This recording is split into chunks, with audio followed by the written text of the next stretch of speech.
Es un privilegio, es un gozo poder estar aquí esta noche para predicar la santa, bendita, gloriosa, inerrante, infalible y todo suficiente palabra de Dios. Los invito, por favor, a ir conmigo a la segunda carta de Pablo a Timoteo. Vamos a leer los versículos 1 al 5 y luego vamos a orar, vamos a pedirle al Señor que se complazca en bendecir en una manera muy particular la predicación de su palabra. Dice así la palabra del Señor: pero debes saber esto, que en los últimos días vendrán tiempos difíciles, porque los hombres serán amadores de sí mismos, avaros, jactanciosos, soberbios, blasfemos, desobedientes a los padres, ingratos, irreverentes, sin amor, implacables, calumniadores, desenfrenados, salvajes, aborrecedores de lo bueno, traidores, impetuosos, envanecidos, amadores de los placeres en vez de amadores de Dios, teniendo apariencia de piedad, pero habiendo negado su poder. A los tales evita. Hermanos, esto es serio. A los tales evítalos. Vamos a orar. Padre, nosotros nos acercamos de nuevo delante de ti porque estamos plenamente conscientes del reto que tenemos por delante, porque estamos plenamente conscientes de nuestra propia debilidad y porque estamos conscientes de cuánto tu pueblo en esta hora necesita escuchar lo que Pablo le dijo a Timoteo hace 2000 años atrás, y por la inspiración de tu Espíritu quedó registrada en tu palabra para que hoy, 17 de junio del año 2022, nosotros podamos escuchar esa palabra aquí en este lugar. Padre, bendice tu palabra,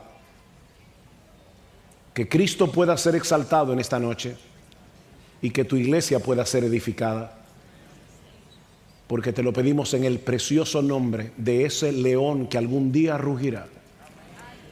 Alabamos tu nombre. Amén. Amén.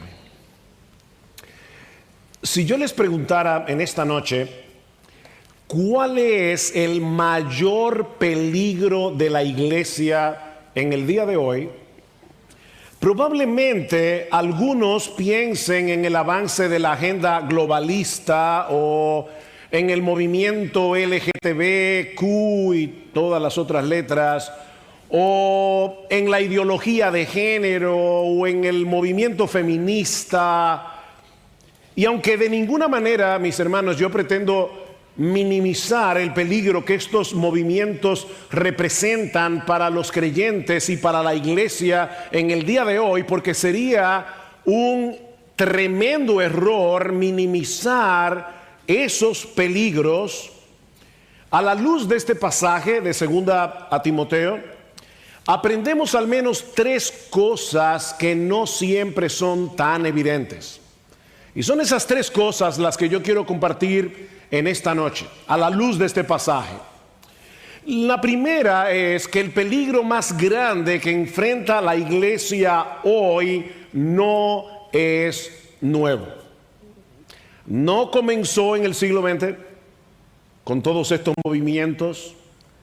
No comenzó en el siglo XXI. Vean una vez más el versículo 1, lo que Pablo le dice a Timoteo en el siglo I. Pero tú debes saber esto, Timoteo, que en los postreros días, en los últimos días, vendrán tiempos difíciles. Esta frase, los últimos días, los postreros días, los últimos tiempos, no se usa en el Nuevo Testamento para referirse a los días que anteceden a la segunda venida del Señor Jesucristo. Esta frase más bien apunta hacia esa última etapa en la historia de la redención que comenzó en el día de Pentecostés, hace más de 2000 años. Ese es el argumento de Pedro al tratar de explicar los eventos milagrosos que habían sucedido en ese día, cuando vino el derramamiento del Espíritu de Dios, cuando nació la iglesia. Pedro les dice: mas esto que ustedes están viendo, esto que está sucediendo, es lo dicho por el profeta Joel. Y en los postreros días, dice Dios, derramaré mi espíritu sobre toda carne. Esta profecía se está cumpliendo aquí y ahora, les dice Pedro, delante de sus ojos. Este evento sobrenatural del derramamiento del espíritu inaugura, por decirlo así, esta última etapa de la historia redentora a la que Joel se refiere como los postreros días. En primera de Juan, capítulo 2, versículo 18, Juan advierte a sus lectores: hijitos, ya es el último tiempo. Ese periodo comenzó en el siglo I. Eso obviamente no elimina la realidad de que a medida que nos vamos acercando hacia la segunda venida del Señor Jesucristo, la maldad va aumentando en el mundo. De hecho, en este mismo pasaje, en 2 Timoteo capítulo 3, versículo 13, Pablo dice que los malos hombres irán de mal en peor, engañando y siendo engañados. Nosotros no estamos negando esa realidad, pero mis hermanos, Timoteo ya se encontraba inmerso en ese tiempo. Y es por eso que Pablo le dice: Timoteo, tú debes saber esto. Esto es algo que tú no puedes darte el lujo de ignorar. Y mis hermanos, nosotros tampoco. Que en los postreros días vendrán tiempos difíciles, vendrán tiempos peligrosos. Esta es la misma palabra que se usa en Mateo capítulo 8, versículo 28, para referirse a los endemoniados gadarenos. Y se dice de ellos que eran feroces, ahí está la palabra, eran feroces en gran manera. ¿Y cuál es la naturaleza del peligro que tanto Timoteo como nosotros tenemos que enfrentar en esta batalla? Pablo responde en el versículo 2: porque los hombres, el problema son hombres, no es la pandemia. No es la agenda globalista, por más que eso sea terrible.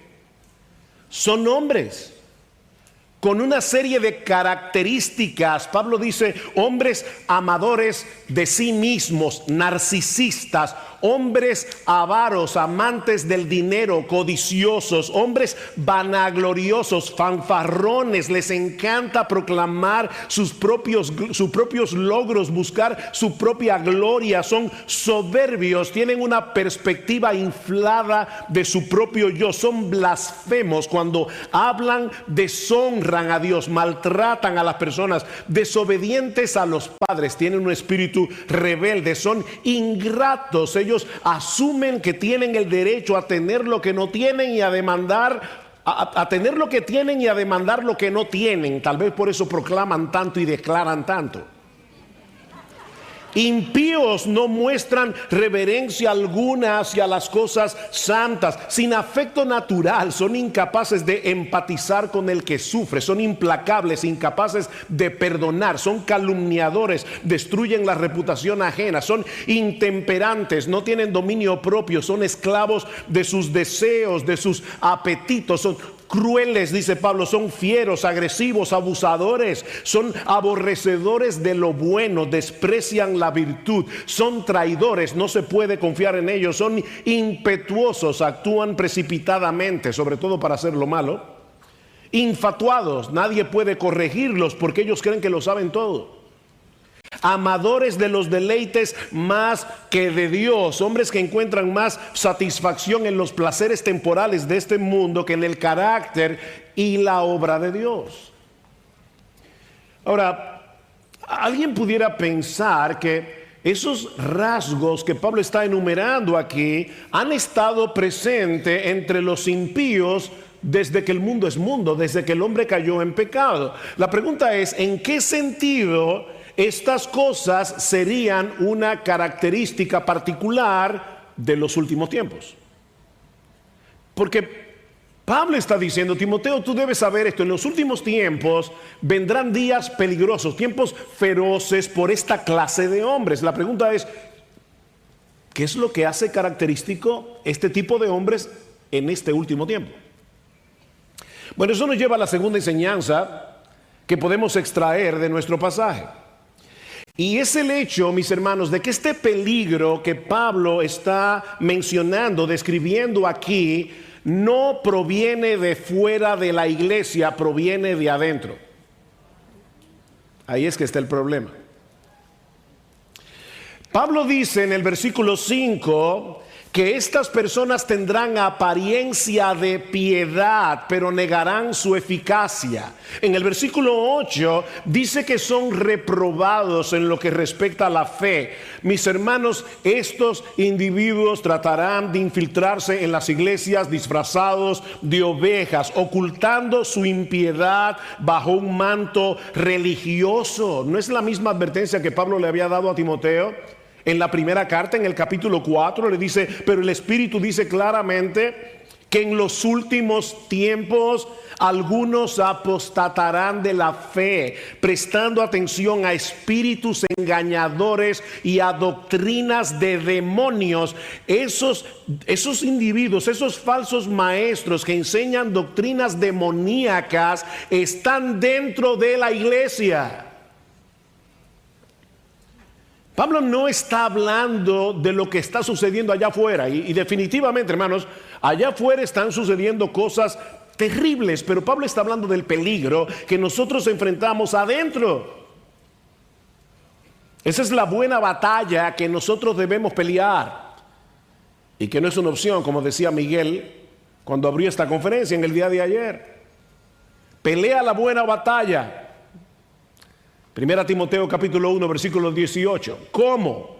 Guardando la fe y una buena conciencia que algunos han rechazado y naufragaron en lo que toca a la fe. Lo que Pablo está diciendo aquí, esta es una batalla por la pureza doctrinal y por la santidad. La palabra la fe no se refiere a nuestra confianza en Dios, se refiere al conjunto de doctrinas que conforman nuestra fe. Y Pablo está diciendo, para poder pelear esta buena batalla tenemos que guardar la fe y tenemos que tener una buena conciencia. Si no somos coherentes con la fe que profesamos creer, terminaremos torciendo la doctrina para que encaje con el estilo de vida que yo quiero vivir. Esa es la psicología de la apostasía, cuando la palabra de Dios te reprende y tú no quieres sujetar tu vida a la palabra de Dios, tú no quieres sujetar tu carácter a la palabra de Dios, vas a terminar torciendo la Biblia para que encaje contigo. Dice que naufragaron en cuanto a la fe. Mis hermanos, yo sé que esta advertencia puede sonar extraña y sobre todo en un púlpito como este, pero déjenme decirles algo, la buena doctrina no es suficiente. La buena doctrina no es suficiente para librar esta batalla si no existe una coherencia entre lo que nosotros creemos y lo que practicamos. Tarde o temprano terminaremos torciendo lo que creemos. En Hechos 20:28, Pablo advierte a los pastores de Éfeso que debían tener cuidado de sí mismos y de todo el rebaño en que el Espíritu Santo os ha puesto por obispos para apacentar la iglesia del Señor, la cual Él ganó por su propia sangre. Sí, debemos pastorear las ovejas, pero mis hermanos, lo que Pablo dice aquí es que en primer lugar, antes que todo, nosotros los pastores debemos tener cuidado de nosotros mismos. ¿Y saben por qué? Versículo 29 de Hechos 20. Porque yo sé que después de mi partida entrarán en medio de vosotros lobos rapaces que no perdonarán al rebaño, y de vosotros mismos se levantarán hombres que hablen cosas perversas para arrastrar tras sí a los discípulos. Wow, de entre vosotros mismos. Lobos disfrazados de oveja entrarán en medio del rebaño, y si no somos vigilantes, si no tenemos discernimiento, llegarán al liderazgo de la iglesia. Estos hombres perversos se levantarán de dentro de vosotros, dice Pablo, y eso es lo que hace particularmente peligroso, eso es lo que hace particularmente feroz este tiempo, estos postreros tiempos. Algo interesante en esta lista de adjetivos, en los versículos 2 al 5, es que en el original comienzan con dos palabras que poseen el mismo prefijo griego, philos, amadores de sí mismos y amadores del dinero. ¿Ven? Y la lista concluye con el mismo prefijo, amadores de los deleites en vez de ser amadores de Dios. En otras palabras, el problema de esta gente es que aman lo que no deben amar y aborrecen lo que no deben aborrecer. Ellos no pueden cambiar porque no quieren cambiar, porque ellos aman lo que aman y odian lo que odian. Parece profundo, ¿verdad?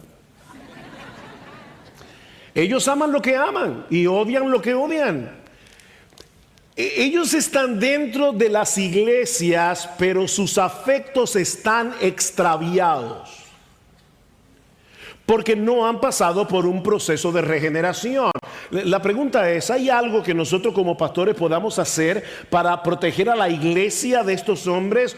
¿O hay algún recurso con el que nosotros contamos que sea capaz de cambiar radicalmente el curso de los afectos de estos hombres para que ellos amen a Dios y aborrezcan al pecado?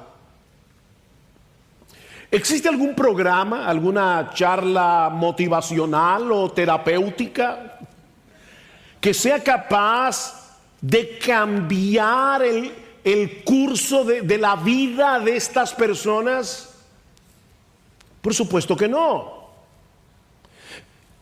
Mis hermanos, es terrible que en muchos púlpitos en el día de hoy se les dice a las personas que deben amarse a sí mismas.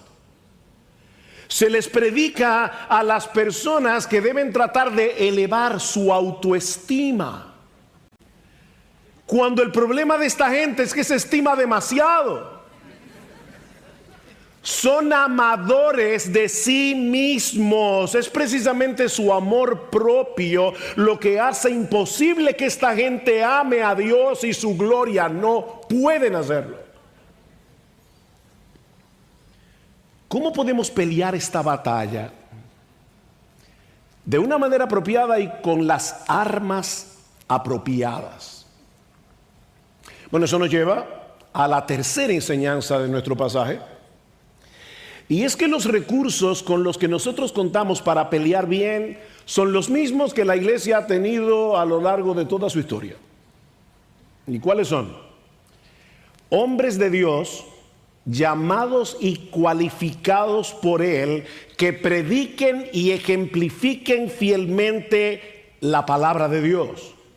De ahí el contraste que Pablo hace entre Timoteo y estos falsos maestros. Vean el versículo 10. Pero tú, versículo 14. Sin embargo, tú, capítulo 4, versículo 5. Pero tú, 3, pero tú, en el pasaje. O sea, Pablo está describiendo a estos hombres y dice, pero tú, Timoteo, tú perteneces a otra categoría. Tú perteneces a otro grupo. Hay dos cosas que distinguen a los siervos de Dios de los falsos maestros. Dos cosas primordiales: su carácter y su enseñanza. Vean el versículo 10. Pero tú, Timoteo, has seguido mi enseñanza, mi conducta, propósito, fe, paciencia, amor, perseverancia, mis persecuciones, mis sufrimientos. Por lo poco que nosotros sabemos de Timoteo en las Escrituras, no parece que podríamos describirlo como un hombre que llamaba la atención por ser un líder carismático. Timoteo era un joven enfermizo, aparentemente algo tímido, De hecho, en esta misma carta, Pablo tiene que decirle: Timoteo, aviva el fuego del don de Dios que está en ti por la imposición de mis manos, porque no nos ha dado Dios espíritu de cobardía, sino de poder, de amor y de dominio propio. Timoteo necesitaba ese tipo de exhortación, ese tipo de ánimo. Sin embargo, Timoteo era un hombre fiel. Timoteo era un hombre de integridad y de piedad probadas. A tal punto que en su carta a los Filipenses, Pablo dice de él que a ninguno tenía del mismo ánimo y que tan sinceramente se interese por vosotros, porque todos buscan lo suyo propio, no lo que es de Cristo Jesús, excepto Timoteo. Este es el tipo de hombre que la iglesia necesita. Hombres que sin ser perfectos poseen el perfil de 1 Timoteo 3 y Tito 1. Si alguno anhela el obispado, buena obra desea, pero es necesario. Ahí está la misma palabra que el Señor Jesucristo usó cuando le dijo a Nicodemo en el capítulo 3 del Evangelio de Juan: Nicodemo, te es necesario nacer de nuevo para entrar en el reino de Dios. No se puede entrar en el reino de Dios sin haber nacido de nuevo. No se debe entrar en el ministerio sin tener las características de 1 Timoteo 3.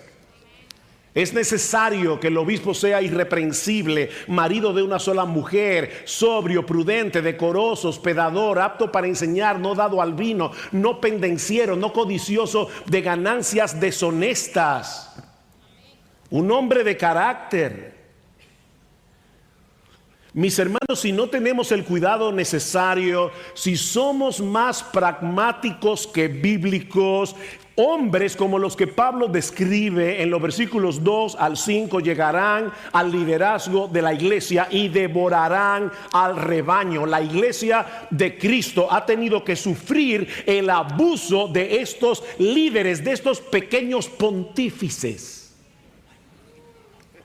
de estos pequeños papas que se enseñorean de las ovejas, hombres codiciosos, hombres crueles que han hecho del ministerio un altar para exaltarse a sí mismos. ¿Y saben cómo llegaron a esa posición? Porque muchas iglesias han olvidado que el carácter es más importante que los dones. Porque muchos han olvidado que el carácter es más importante que tener una personalidad carismática. Es necesario, mis hermanos, esto no es opcional, que el obispo, el pastor, el anciano, el líder en la iglesia sea irreprensible y todo el resto de las cualificaciones que Pablo menciona en 1 Timoteo 3 y Tito 1. No somos perfectos. Esto es un perfil, no es una foto. El único que cumple todo eso es Jesucristo. Pero el hombre de Dios debe tener ese perfil. Pero Timoteo no solo se distinguía de los falsos maestros por su carácter, sino también por su enseñanza. Versículo 14. Tú, sin embargo, persiste en las cosas que has aprendido y de las cuales te convenciste, sabiendo de quiénes las has aprendido. Desde la niñez has sabido las sagradas escrituras, las cuales te pueden dar la sabiduría que lleva a la salvación mediante la fe que es en Cristo Jesús. Vendrán hombres malos, Timoteo, engañadores, que irán de mal en peor, engañando y siendo engañados. Pero en lo que respecta a ti, mantente firme en esa palabra que has conocido desde que tú eras un niño, Timoteo. Y esto por 3 razones. En primer lugar, porque solo las sagradas escrituras, solo este libro, que es un libro que está vivo y es un libro poderoso y eficaz, solo este libro te puede dar la sabiduría que lleva a la salvación mediante la fe en Cristo Jesús. La Biblia no fue escrita para enseñarnos cómo vivir nuestra mejor vida ahora. No, la Biblia fue escrita para hacernos ver la necesidad de un Salvador, para guiarnos eficazmente al arrepentimiento y a la fe solo en Jesús. Y la salvación de la que Pablo está hablando aquí no es mucho más que un pasaje gratis para ir al cielo. Mis hermanos, Cristo no vino al mundo a morir en una cruz para poner una agencia de viajes. Él vino a salvarnos, y esa palabra salvación implica mucho más que el hecho de que podamos ir al cielo después de la muerte consiste en revertir todos los efectos de la caída para que podamos ser gradualmente transformados a la imagen de Dios que quedó distorsionada por causa de la entrada del pecado. Y por lo supuesto, esa imagen de Dios no es otro que nuestro bendito Señor y Salvador Jesucristo. Es de esa salvación que Pablo está hablando aquí. Y lo que él está diciendo es que solo la Escritura tiene el poder. Y me encantó, no voy a decir como Otto ahora que Miguel me estaba quitando el asunto, pero me encantó lo que Miguel dijo hace un momento cuando hablaba del libro, cuando ruge el león, de que la Escritura puede tomar a personas con las características que Pablo menciona en los versículos 2 al 5, amadores de sí mismos, crueles, intemperantes y todo lo demás, y convertirlas en verdaderos discípulos de Jesús. Increíble.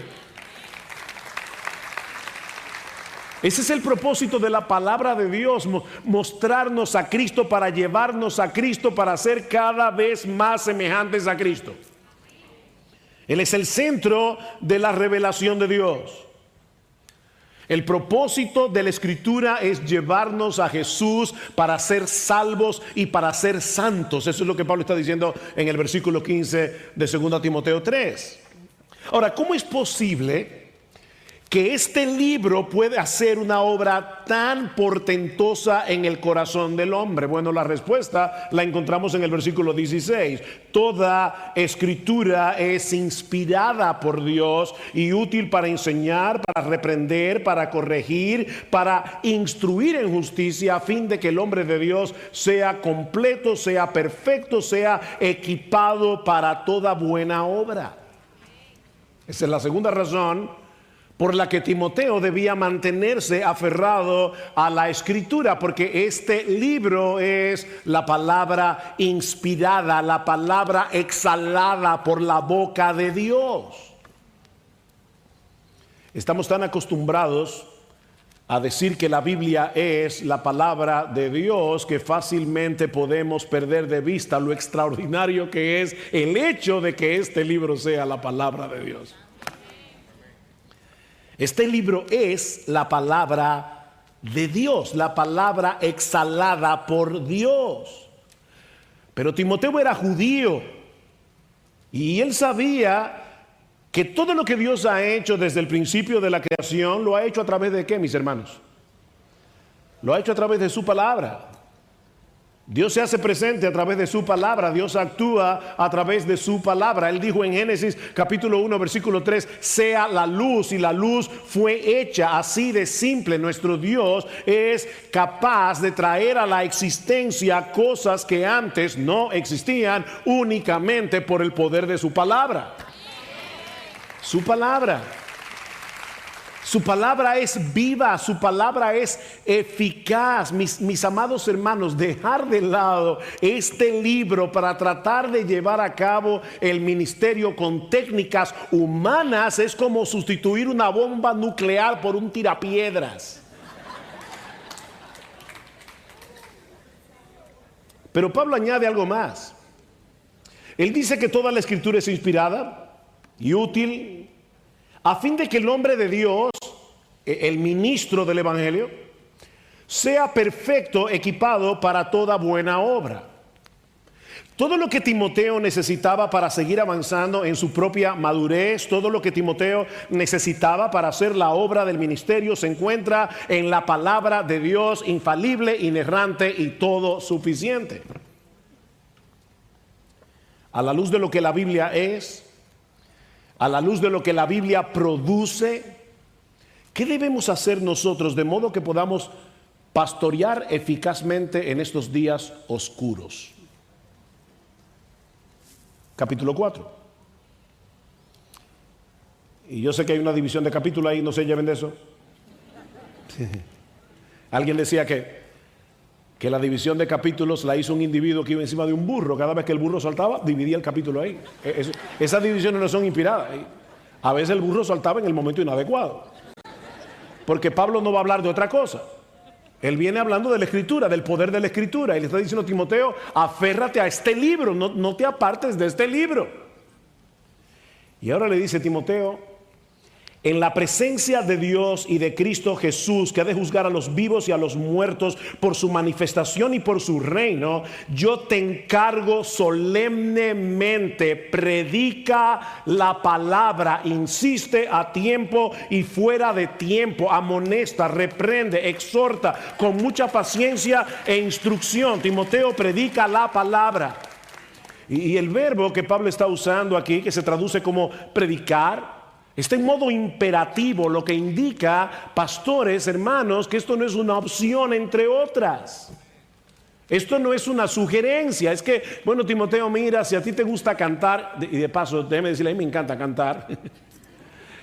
Pero si a ti te gusta cantar, también está la opción de que te pases hora y media cantando y prediques 5 minutos. No, esa opción no existe. No, esa opción no existe.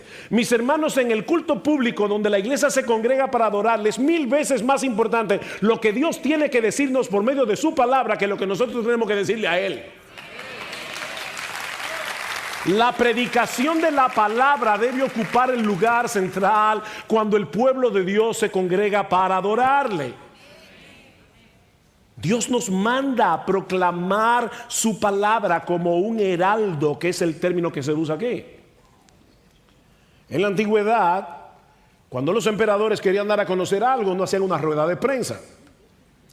Ellos contrataban a un heraldo, a un individuo con buena voz, que iba anunciando por todos los pueblos, por todo el reino, iba anunciando ya sea la victoria de un rey, o las políticas de su gobierno, o la llegada del emperador. Eso era básicamente lo que hacía un heraldo.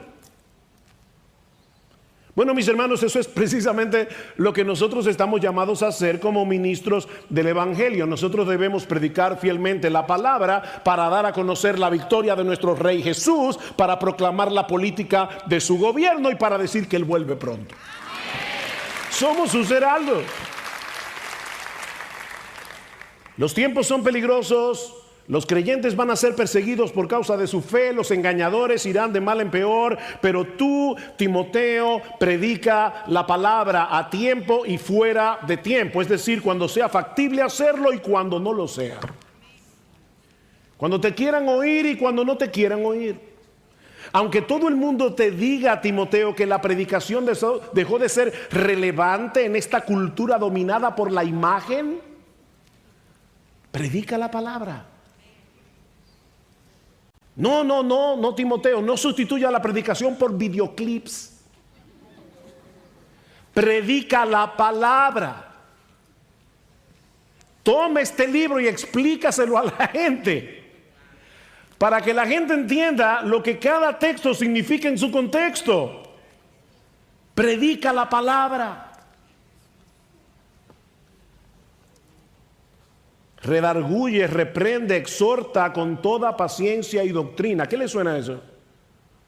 A lo que dijo en el versículo 16 del capítulo 3. Toda la escritura es inspirada por Dios y útil para redarguir, corregir, instruir, enseñar. En otras palabras, al predicar la Biblia, nosotros debemos tratar de alcanzar los mismos objetivos que Dios tenía en mente cuando la inspiró. Él inspiró la Biblia para eso, nosotros debemos predicarla para eso. Pero Pablo dice, pero debes hacerlo con paciencia, Timoteo. Primero, porque los cambios no se producen de la noche a la mañana. A nosotros nos encantaría, ¿verdad?, que los pastores que predicamos del chisme y nunca más la iglesia tiene ese problema. Predicamos de lo que un hombre debe hacer como esposo y ya están todos los esposos poniéndolo en práctica. Con una sola prédica. Ahora levántate de ese sueño. Eso no funciona así.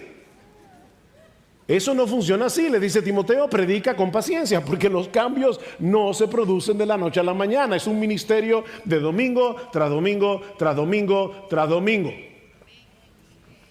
Pastores, yo no los quiero desanimar, pero déjenme decirles algo. A las 2 semanas de que ustedes predicaron un sermón, ya la gente no recuerda más que el 5% de lo que ustedes predicaron. Pastor, ¿y usted me está animando para que yo predique la palabra? Bueno, sí, porque la transformación que hace el Espíritu Santo por medio de la palabra no depende de tu memoria.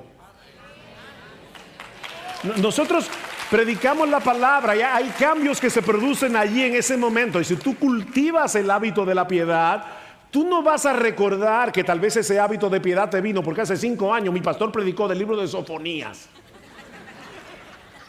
Pero la virtud está allí y el Espíritu Santo la fue forjando poco a poco a través de la predicación de la palabra. Es un trabajo de toda una vida.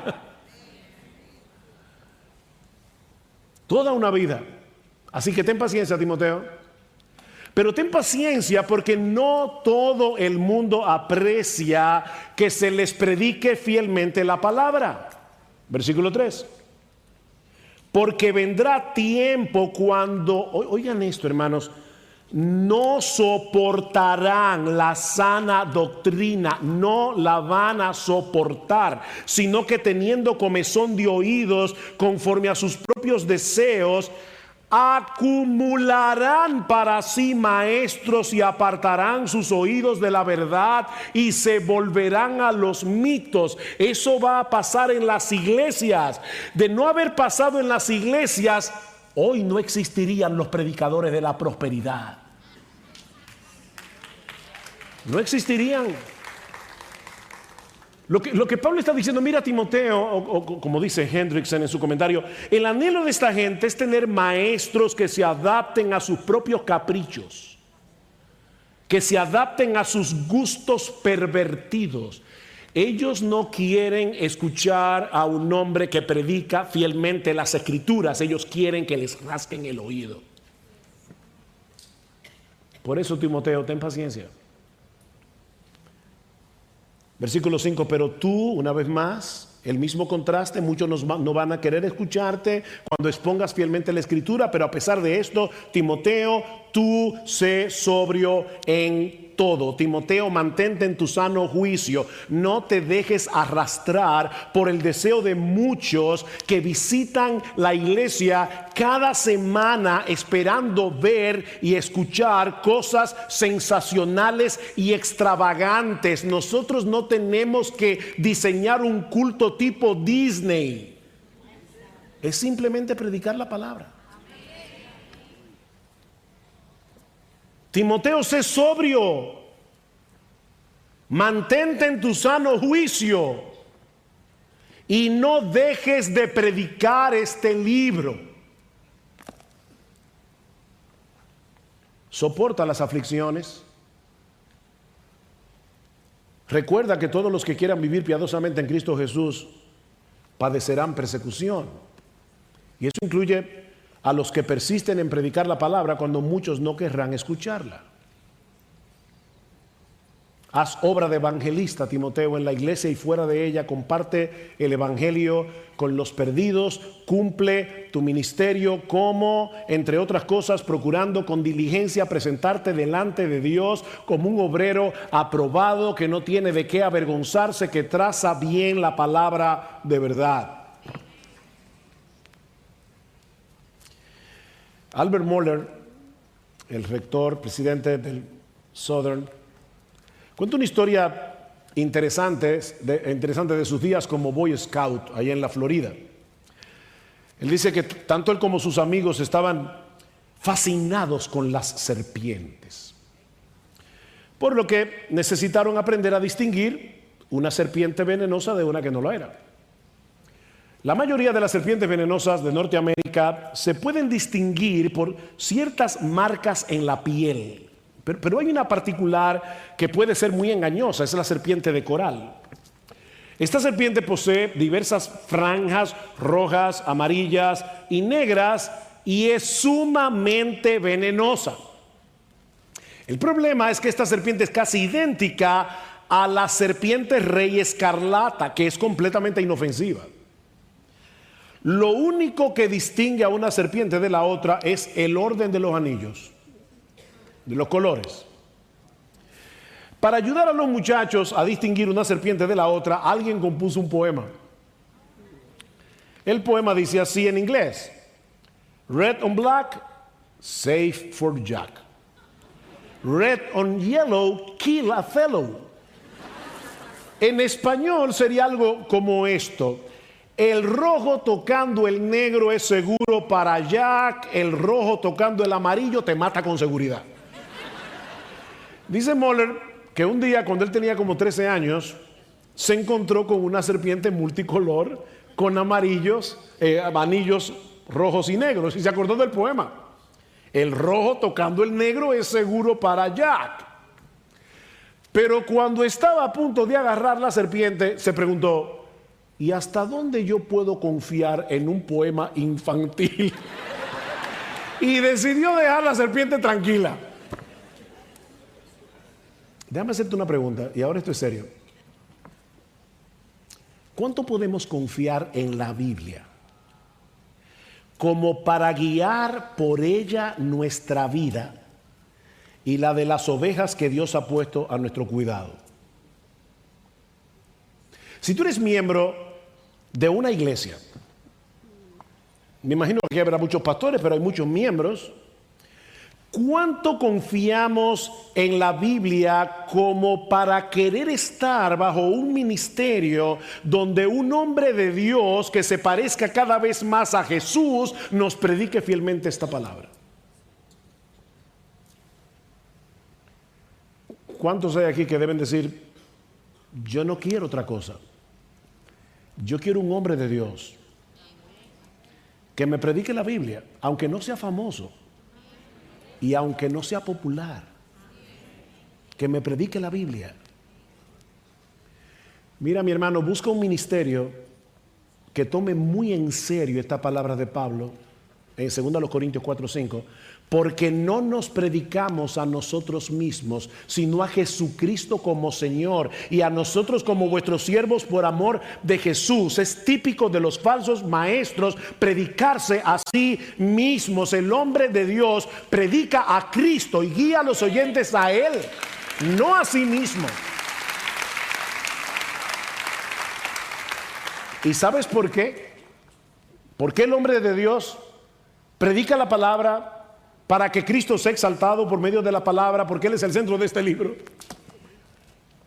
Dice Pablo: porque Dios, que mandó que de las tinieblas resplandeciese la luz, es el que resplandeció en nuestros corazones para iluminación del conocimiento de la gloria de Dios en la faz de Jesucristo. Mis hermanos, mientras predicamos a Jesucristo a través del Evangelio, a través de la palabra, el mismo Dios que en el principio dijo: sea la luz, viene al corazón del pecador, de pecadores que están muertos en sus delitos y pecados, completamente ciegos a la hermosura de Jesús, y les dice: sea la luz. Y entonces en ese momento ese pecador comienza a contemplar extasiado la gloria de Dios en la faz de Jesucristo. Eso es impresionante. Predica la palabra, porque la predicación, mis hermanos, es mucho más que la exposición de un pasaje bíblico. Nosotros los predicadores no somos comentarios bíblicos ambulantes. No, la predicación es el instrumento primordial escogido por Dios para llevar a cabo su obra en el mundo, al hacer oír públicamente su voz a través de la voz de seres humanos. ¿Tú oíste eso? Dios toma hombres comunes y corrientes. De hecho, dice la Escritura que a los necios del mundo escogió Dios, ¿no? Él estaba buscando necios y nos encontró a Miguel, a mí, a José, a necios que vengan aquí a predicar la palabra. Porque Él quiere... Esto es un tesoro que está en vasos de barro para que la excelencia del poder sea de Dios y no nuestra. Es en vasos de barro, pero es la excelencia del Evangelio. Mis hermanos, a Dios le agradó, dice Pablo, primero a los Corintios, salvar a los creyentes por la locura de la predicación, porque los judíos piden señales. Oh, qué raro. Lo mismo que quiere la gente hoy, ir a un culto de un individuo que da un testimonio de que fue al cielo, fue al infierno, volvió. Tienen, yo no sé, una agencia de viaje increíble. Eso es lo que la gente quiere oír. Dice, piden señales. Los griegos buscan sabiduría. Ellos quieren oratoria, quieren un individuo que hable muy bien, que la gente diga, wow, no entendí nada, pero el tipo es inteligente. Pablo dice, yo no voy a caer en esa trampa. Los griegos quieren enseñarle, los judíos quieren enseñarle, los griegos quieren sabiduría, pero nosotros, aunque no les guste ni a los judíos ni a los griegos, predicamos a Cristo crucificado. Para los judíos, ciertamente tropezadero, para los gentiles, locura, mas para los llamados, así judíos como griegos, Cristo, poder de Dios y sabiduría de Dios.